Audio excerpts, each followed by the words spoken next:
Hi folks, welcome to the Fusion 360 CAM deep dive on this injection mold. So, my first time ever doing this. We learned a ton and super happy with how it turned out. A couple things to jump right in. I was opening and closing this file a bunch, and it was causing me to have to regenerate my toolpaths, which takes a long time. Some of these adaptives would take 2, 3, 4 minutes to calculate. So you can see here, many of them I've protected or locked. So you just right click and you would say protect. And that's great because I'm not changing this CAD model. This came from the customer. We're doing nothing to it. So I'm a lot more comfortable, locking down or locking a toolpath. As you can see here, I just opened this file and all of these are good to go. They don't need updated or regenerated, which is awesome. So my workflow for this part, hop back quickly into the model CAD side. This is how it came from the customer, and that was good enough. That's all we need. We could hop straight into the CAM, but you can see it's a 2-part injection mold. So these 2 parts will push together, and then the customer will use, I guess, a side pusher injection mold. But if you've never used injection molding, it heats up these plastic pellets, and then it uses force to push them through this channel here, and then out these 2 channels here, and then through these tiny little holes or spherical holes here, which would made up obviously with the other guys here, and it pushes the plastic and distributes all the way out through it. So it's pretty high pressure. Aluminum is fine, as I understand it, for short runs or low work pressure, but when you get into the big auto or aerospace, these would be made out of tool steel and hardened, and they can produce some pretty cool and crazy polishing stuff on these, because obviously the smoother the finish, the better of your mold, the lower friction, so the better the plastic's going to flow, and the better your part's going to look. Hopping into CAM, I broke this up into 3 operations. Roughing on the left, all on the left side of this mold. So roughing this part out, machining the left item, firearm in this case, and then machining the right one, a little rocket bazooka type thing.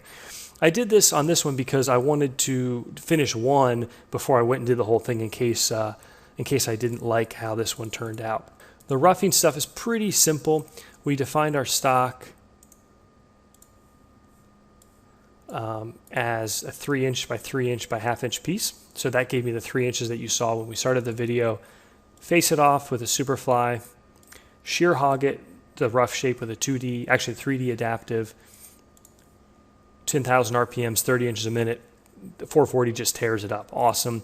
0.2 step over, 0.1 step down. You can actually do, 0.2 step down. That's the speeds and feeds. For that, leaving 10 thou radial and axial. 2D contour, cleaning up these pockets. I believe these 2 side pockets here are to help separate the mold and the outside profile of it. Spot and drill the 2 outside holes, and then to machine these, I wish I knew what they were called, but where the plastic initially flows before it disperses out. This one, the big one, is a 3/16, this one is a 3/16, and this one is a 1/8 inch. If you go to 3D pencil, that's the toolpath you want when you want to basically slot or contour directly along something like this, where your tool is equal to or smaller than the radius of it. So you can see here the pencil for this guy worked perfectly. 3/16 ball end mill. I picked the chain. So that's one of the big lessons I learned here. I'm going to reselect this chain. So I'll hit the X key so it doesn't know what we've selected. If you hover over this, you'll see this would normally right now only select the one tube, but I want it to select this one as well. So I just learned this trick. Click on the line, and I can now click on this line here. And let me do that again, sorry. Let's orient it looking straight down on it. So I'm going to click this, and there you go. All you have to do is hover your mouse over, click there. Now you still have to click the green plus right here to accept this, and it's now expanded out. That's actually all I need to select, because the way a ball end mill works is the center tip of the tool is what's called the control point. So it's the toolpath, if we click OK, is going to be able to drive it all the way over to right here, which means it should, I could be wrong, but I believe we're okay, be able to clear out the rest of this runner. This is all also, it matters. I don't want to be dismissive. The geometry here does matter, but it's not part of the finished part either. It matters because of how the plastic will flow. So pencil is the great toolpath for that. Same thing with a 1/8 inch tool for this little guy right here. And chamfered the outsides. And you saw in the video I wasn't happy with my original pencil, so I dropped it down 1/1000th of an inch on the axial stock to leave, which just pushed it 1 thou lower. I can't fathom the customer, in this case, will care. For sure, real mold work, tenths matter, thousandths matter. But the point of this original project was Peyton was trying to figure out, can the 440 even cut it? And I wanted to say yes, but I wasn't sure. And, the truth is a lot of times it's the machinist, not the machine. So maybe I'm not the best example of a guy to be demonstrating this type of work, but hey, I had a lot of fun learning it. So how do we machine the item itself? The biggest lesson I learned here, again, was selection. I had originally created a sketch, just a hacked set of lines that went around the profile of the rifle as a way to contain the toolpath area. And here's why. Let me duplicate this. I'll call it video. I'll unprotect these. Or let's unprotect the first one.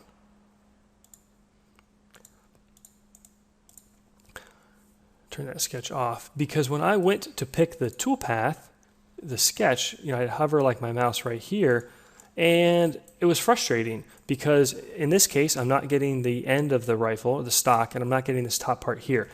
But again, I learned this trick where all you've got to do is click on this line once, and now I hover over here, it switches to that, and if I hover over here, it switches to that, click the green plus. Now I've got the exact toolpath that I want. Awesome. My settings on this 3/32, 10K, 1 thou per tooth, stepping over with an optimal load of 20 thousandths, that's probably really conservative, and leaving 2 thou stock to leave. You can see the rest of the toolpaths here.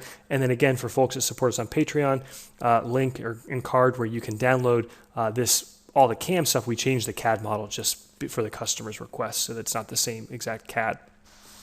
And that's really it. All we do is we do the same exact operation, a 3D adaptive, stepping down, but alternating between square and ball end mills with smaller step downs. I probably could skip some of that. Like maybe I could skip using the flat end mills, but you can see a flat end mill, or excuse me, a ball end mill is going to be able to get into a lot of areas that a square end mill can't.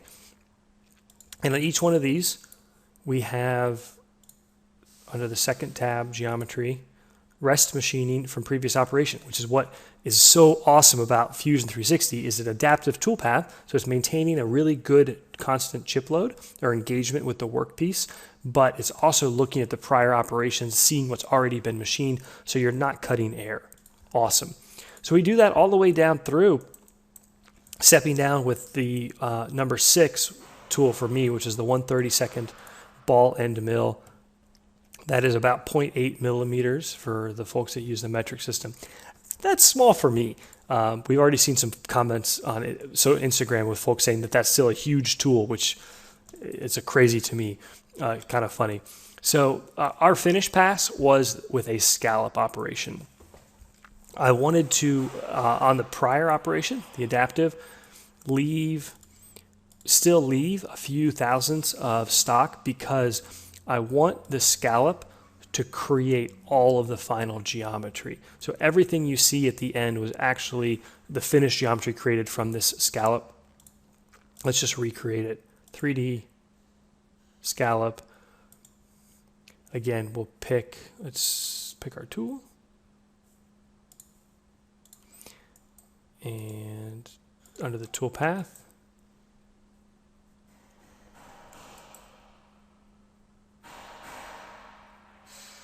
how do I get the best? There we go.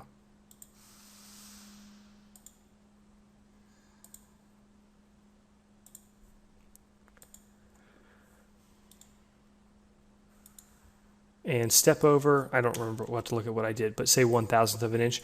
I would consider up milling So with up milling, you're going to be cutting more with the side of the tool and less with the center tip of the tool. That's awesome because the center tip of the tool has terrible surface feet per minute, has no chip evacuation. It's generally the most fragile part of the tool. So by starting at the bottom and going up, again, you're using more of the side of the tool. May not actually matter here because we've roughed so much of it out. But the awesome thing, oh, that's right. So the one thing, let's actually look at what my step over was, 3/1000. So the one thing with up milling is you get a lot more linking. That's the yellow lines there, which increases your cut time a lot. So let's go back to don't care and a 3/1000 step over.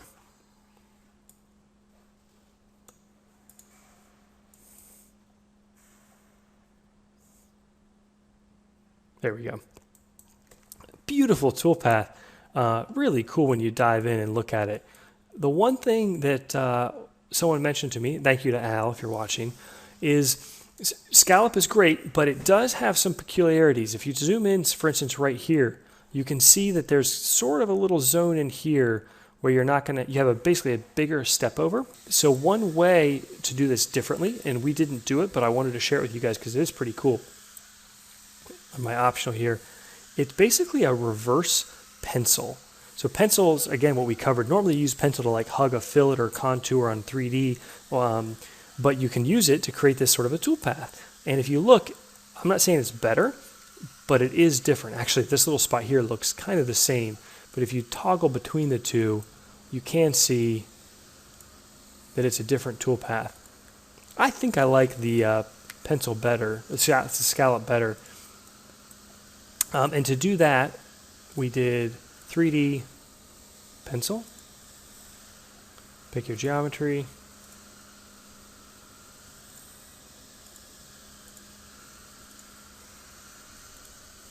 and if you just click OK, oops, I forgot to click the plus, you'll get more what you expect with a pencil, which is it's not doing a lot of step overs or machining the whole volume of space. It's just coming into these little corners and nooks.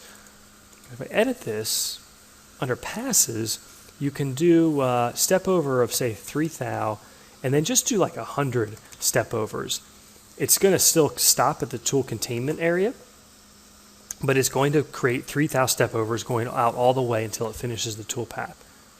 Really interesting. I'm excited to learn more about some of these advanced your 3D strategies and what's what. And actually on that note, I want to give a shout out to Rob Lockwood. I had a chance to meet him. Awesome guy, knows CAM really, really well. He uses HSM, it works, but it's quite similar. It's actually the same CAM as Fusion 360. So he's got a couple of videos carded to his channel here. Definitely check him out. So that's the toolpath for the pencil. Again, different. I'm excited to learn more. We'll do some sort of a follow-up on this with what we've learned and results. And I was happy with that. So we basically did the same thing for the right side. When I machine this other side, I'm going to do it all at once. No need to create the two different setups here. I think that's it though. Folks, this is crazy. This is awesome. I got into this like 10 years ago because I wanted to make stuff. I wanted to bring a product to market. I wanted to figure out, could we? And no, I'm not going into, the professional mold making business, but darn it, we did it. And it's so cool to me and for me, it's the combination of Fusion and the Tormach, and it worked. You need to know a little bit about tooling and recipes, but the information is out there. It's just so awesome. So I hope you guys learned something. Let me know what I didn't cover or what you want to hear more on. And again, we'll do some sort of a follow-up. I appreciate you guys subscribing. And if you want to download this CAD file, or CAM Toolpath, link via Patreon. Otherwise, folks, I really appreciate it. Take care. See you soon.